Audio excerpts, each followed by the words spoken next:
importancia significativa, simbólica en ese sentido. Finalmente, parece que hay dudas sobre esta primera alegación. Esto se debe a lo siguiente. Rusia, en una rueda en un mensaje televisado, concretamente Vladimir Putin ha dicho esta tarde que el proyectil lanzado no se corresponde a un misil balístico intercontinental, sino a un misil balístico de alcance intermedio, que sería la categoría inmediatamente inferior, correspondería a los misiles que van entre unos 3.000 y 5.500 kilómetros de rango aproximadamente.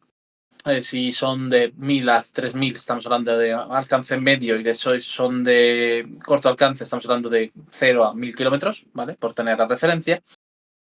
Y que es pues, un nuevo tipo de misil balístico hipersónico sin carga nuclear, el Oreshnik, ha sido el nombre que se le ha dado por parte de Putin en la rueda de prensa, y que tiene pues ha tenido un papel significativo, tiene una razón de ser significativa en todo el desarrollo de la guerra de Ucrania. Primero de todo es la respuesta a la reciente autorización estadounidense para el uso de armamento de largo alcance por parte de Ucrania contra el territorio ruso.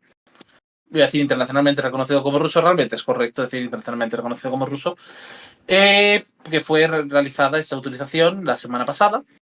Concretamente se especula que fue el día 15, el pasado viernes, y que, bueno, también este ataque se había producido como digamos que responde a dos dinámicas. Por un lado, la dinámica ucraniana en sí misma, que sería eso, una respuesta mera a la acción de utilización por parte de Estados Unidos, y en ese contexto de avanzar hacia unas negociaciones de paz el año que viene, y en qué condiciones se da ese progreso. Negociaciones diplomáticas, más que de paz, me parece. Autocorrijo a mí mismo, aunque haga equivalencia, porque no son necesariamente lo mismo. Y por otro lado, a una dinámica de escalada de más largo recorrido entre Estados Unidos y Rusia en lo referente a los misiles y el arsenal nuclear. Antes de entrar en mayor detalle sobre esto, y por no dejarla ahí callado, esperando a comentar otras cosas, Manu, ¿algún tipo de valoración que quieras hacer sobre esto antes de que entre en detalles? Bueno, yo creo que cabía esperar un poco que los rusos no se iban a quedar quietos. A mí todavía digamos que estoy un poco analizando, ¿no?, el paso que han dado, más que, sobre todo por la cuestión técnica, ¿no?, y tecnológica. Y bueno, pues habrá que ver sobre todo el paso siguiente que den, que pienso yo que habrá un gran ataque aéreo, ¿no? Habrá no sé si de aquí a unos días, la semana que viene, en fin, pero yo considero que la respuesta de verdad táctica va a ser esa. Vale, yo creo que aquí hay que hacer, evidentemente, una valoración. El uso, primero de todos, de en este caso, IRBM, si nos queremos la versión rusa, probablemente sentido, que ahora puedo explicar por qué es un poco cuestionable y por qué es así, y por qué es intencionalmente así, es el hecho de que este tipo de armamento no tiene sentido militar utilizarlo con cabezas convencionales. Y esto implica que el principal uso de este dispositivo tiene el fin de mandar un mensaje, concretamente mandarle un mensaje a Estados Unidos. Intentamos entonces cuál puede ser este mensaje, ¿no? Es algo, quizá es la clave a la hora de hablar de todo lo que ha sucedido. Pero para esto tenemos que primero entender la naturaleza del dispositivo. Decía hace un momento que la propia naturaleza está escogida muy intencionalmente, y es que si bien finalmente lo han desvelado como un IRBM, se cree que este nuevo Oreshnik es un subproducto o una evolución quizá del programa SR-26 de misiles por parte de Rusia, que había quedado congelado en el año 2018. La cuestión por lo que se había quedado congelado, entre otras cuestiones, aparte porque se habían priorizado otros programas de armamento, es por el polémico papel que tiene el Oreshnik por ser potencialmente una violación del, por aquel entonces vigente, Tratado INF. El Tratado INF, básicamente, el tratado procedente de la Guerra Fría, restringía a tanto Rusia como Estados Unidos el despliegue de misiles balísticos con base terrestre, importante esto, no aéreo-marina, de rangos bajo, medio e intermedio. Estos son los múltiples tratados de control armamentístico, subproducto del fin de la Guerra Fría y, bueno, de las últimas etapas y del desarrollo de la Guerra Fría en general, de su fin. Y, bueno, pues este tratado llegó a su fin en 2019, cuando la administración Trump abandonó el mismo, acusando a Rusia de haber estado violando el tratado, aunque es bastante evidente, y se ha considerado como tal siempre, que en buena medida es la suspensión por parte de Estados Unidos, la ruptura del tratado en ese sentido, se debe mucho más a el hecho de que China, la tercera gran potencia, el tercer gran actor internacional, no está afectado por este tratado y por lo tanto esas limitaciones bilaterales para con Rusia no eran suficientes para y le daban una ventaja competitiva a China que será muy poco interesante para los estadounidenses. Entonces, el SR-26 era un programa polémico porque básicamente estaba en la delgada línea entre ser un IRBM, ergo estar prohibido, y ser un ICBM. Los rusos habían realizado al menos una prueba en la cual sí había recorrido un rango equivalente al de un ICBM, con más de 5.500 kilómetros de distancia, pero había sido con una carga ligera o sin carga al hacerlo. Y posteriores pruebas, sí que portando algún tipo de cabeza explosiva, no habían sido de más de 2.000 kilómetros. En consecuencia, el RS-26 estaba, técnicamente era un ICBM, pero en la práctica era un IRBM. Y esto hace que sea un dispositivo muy interesante, sobre todo si es como decimos, el Orechnik es un heredero de este programa, que está cabalgando más o menos en la línea de cómo se puede interpretar esta acción. Esta acción, como decimos, tiene para empezar una respuesta de carácter estratégico. Está diseñada para mandarle un mensaje a Estados Unidos. Es una respuesta a la autorización estadounidense del uso de armas de largo alcance en territorio ruso. Principalmente esto se debe a que, para empezar, a Ucrania no hay mensaje que mandarle en este sentido. Rusia es consciente de que el verdadero actor que puede ser decisivo a la hora de plantear en qué términos se producen las negociaciones es Estados Unidos, no la propia Ucrania y tampoco las capitales europeas. Eso se debe principalmente a que Ucrania sabe, el propio Zelensky ha reconocido estos días que últimamente está muy elocuente en el sentido de no podemos alcanzar la frontera de 1991, no podemos seguir adelante sin apoyo estadounidense, Europa lo que debe hacer sobre todo es lobby para que Estados Unidos siga apoyándonos, etcétera, que son declaraciones que han hecho Zelensky y otras figuras del entorno y también la prensa nacional ucraniana en las últimas semanas, pues se deben es precisamente el hecho de que ese diálogo Estados Unidos-Rusia es la clave para la guerra. Entonces, el mensaje es un poco, recordad, esto es la línea límite de antes de una escalada nuclear. Al fin y al cabo, el uso de un misil diseñado específicamente para transportar cargas nucleares, aunque no la lleve, es, digamos, el paso más elevado en esa dirección que se puede dar sin detonar un explosivo nuclear. No hablo necesariamente de un ataque, también técnicamente todavía está el paso adicional de simplemente hacer una prueba que permita ver visualmente, por así decirlo, el hongo. Se ha hablado del pasado de una prueba sobre el Mar Negro. Yo siempre lo he considerado muy poco probable, sería muy contraproducente para Rusia. Yo creo que siempre una prueba se realizaría en Siberia. Entonces, esto por un lado es el mensaje para Estados Unidos en ese sentido, y al mismo tiempo por otro lado, un recordatorio a las capitales europeas de su poca relevancia de cara a la dinámica de escalada en Ucrania. Y también, pues como digamos, la propia Ucrania tiene esa perspectiva de lo ocurrido de simplemente agitar la mayor preocupación posible en torno a lo ocurrido, tratando de buscar un mayor apoyo a través de eso. Pero me parece ese sentido como una acción por parte de Rusia muy bien medida, porque además una prueba adicional de ello es que se han utilizado todos los canales de conflicto relacionados con cuestiones nucleares. Todas las canales de comunicación que puede haber entre Estados Unidos se han utilizado. Se avisó a Estados Unidos de que se iba a hacer el lanzamiento en varias ocasiones a través de todos los canales correspondientes y estos sabían lo que se venía. Y esto es relevante, esto es bastante relevante a la hora de entender cómo y por qué se ha realizado esto. En ese sentido, es muy significativo que entendamos No es una escalada descontrolada, esto no va a llevarnos a la Tercera Guerra Mundial, ¿vale? Que se ha habido algunas preguntas en ese sentido. No es el caso. Una guerra mundial sigue siendo un escenario lejano a día de hoy, por suerte para todos, pero es sin duda un paso más de escalada y de tensión en torno a la cuestión ucraniana. Bien, ¿alguna cuestión que quieras tratar esto, Manu, o vamos a ver un poco las preguntas? Yo creo que ha sido bastante detallado en este análisis, así que podemos pasar. Vale, pues a ver, cuestiones que nos han preguntado, que no estoy leyendo, estaba muy metido en comentar, ¿no? A ver. A ver, a ver, a ver. Veo mucho comentario, poca pregunta. También ahora vamos a plantear quizá un poco. Vale, sí, es cierto que nos han preguntado antes de que se fuera Ángel, en realidad. ¿Creéis? Bueno, el discurso de Vladimir Putin, que no lo he comentado antes, Putin ha dicho, entre otras cosas, que Rusia considera que tiene derecho a utilizar armas contra las instalaciones de aquellos países que permiten que sus armas se utilicen contra instalaciones rusas. Y a raíz de esto nos preguntan, ¿creéis que realmente Rusia se atacará a bases de la OTAN? Y la respuesta es no, es un crudo y tajante no. Al menos no de manera directa.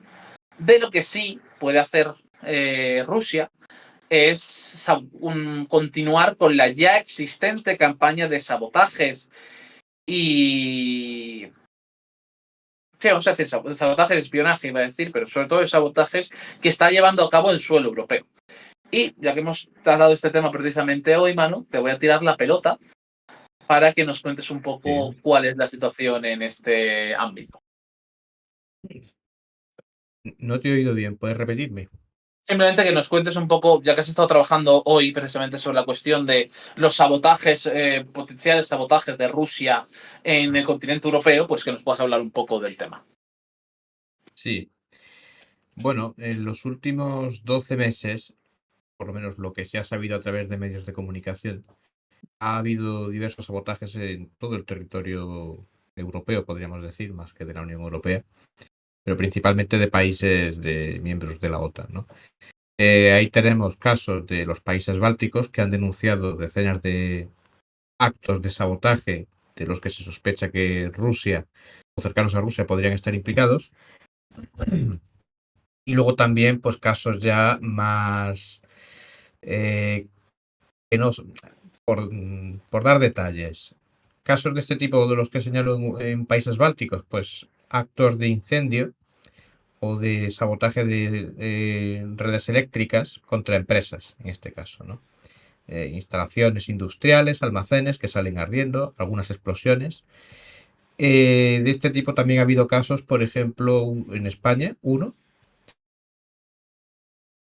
del que se ha hablado poco en medios de comunicación española, últimamente un poco más, pero hace unos meses no tuvo mucha relevancia. Hablo de una empresa ucraniana de paquetería y logística y no sé si era también de alimentación, una que se llama Mesht, no sé si lo he pronunciado bien, que está presente en realidad en varios países de Europa, aquí en España también. Tienen unas instalaciones, o tenían más bien, en Fuenlabrada, en el municipio madrileño de Fuenlabrada, y salieron ardiendo. Esto fue en la primavera de este año. Fue un incendio, pero parece que esta empresa ha tenido incendios en instalaciones en otros países. Y es una empresa que evidentemente, por tema de logística y paquetería, pues está, digamos, implicado en el esfuerzo de guerra por parte del bando ucraniano, ¿no? Eh, este tipo de ataques, pues ya digo que se han reproducido a distinto nivel por todo el continente. En algunos casos sí se puede decir, digamos, que hay sospechas razonables. En otros, pues bueno, yo no lo tengo tan claro, pero en fin, que eso con el tiempo se podrá averiguar. Luego ha habido sabotajes contra fábricas e industrias. Esto ya pues son casos un poco más serios. Pues ya digo que meterle fuego a un almacén es una cosa seria, ¿eh? No, no digo que no, pero por ejemplo, fábricas a plena luz del día que no tiene, digamos, el detalle con nocturnidad y alevosía, eso ya es una cosa pues más descarada, podríamos decir, ¿no? Por dar un detalle, en Berlín este año, en mayo, creo que fue en el mes de mayo, en el distrito de Berlín-Lichterfelde, una Yo he leído aquí dos fuentes, un almacén, otro dice que es una fábrica.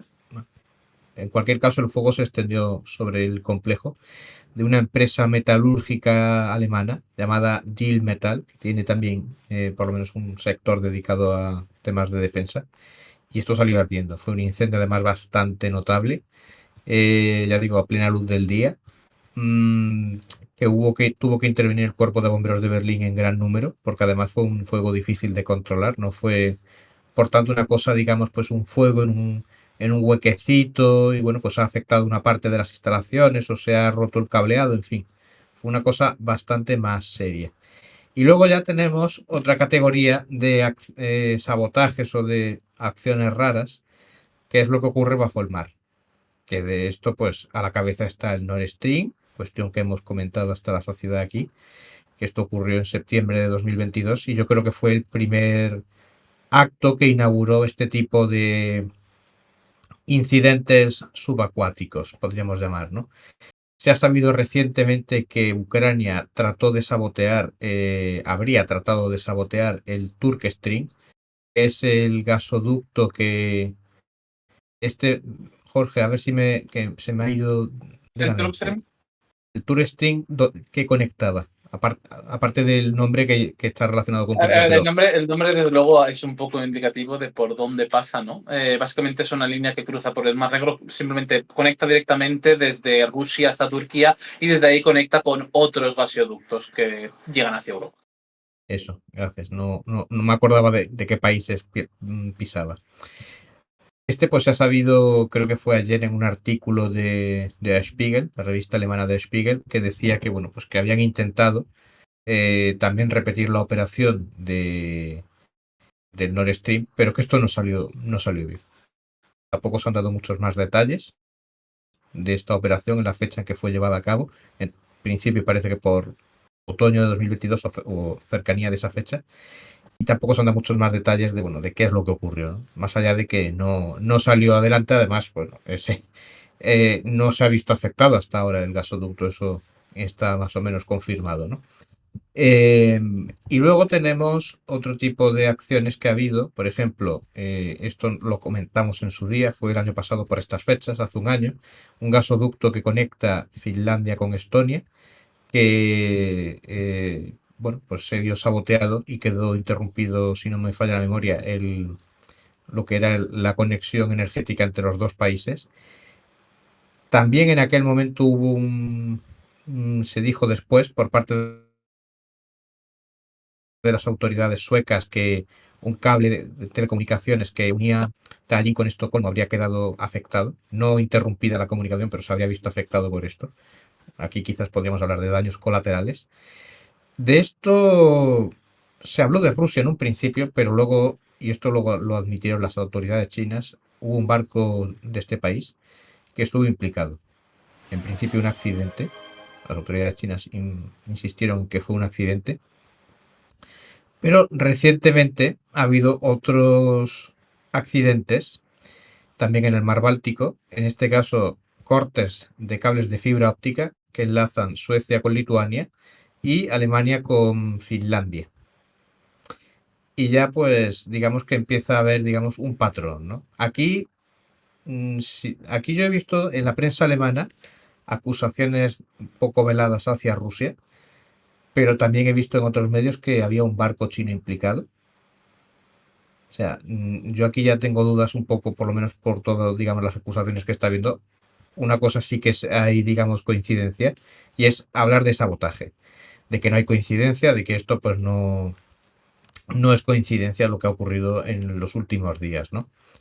Y que además, pues, recientemente también se ha sabido que Lituania detuvo a dos personas con nacionalidad española, pero uno de ellos, por lo menos que yo recuerde, de origen ruso, por actos de sabotaje, ¿no? Que estaban planeando actos de sabotaje. Al parecer en el pasado habrían también perpetrado algunos actos de sabotaje y en la última intentona no es que los detuvieran en Lituania, sino que la cosa salió mal, huyeron a Letonia, allí fueron arrestados y devueltos a Lituania, y ahí se les está investigando y bueno, pues se les va a procesar por sabotaje. Entonces esta es un poco la situación que ahora mismo tenemos.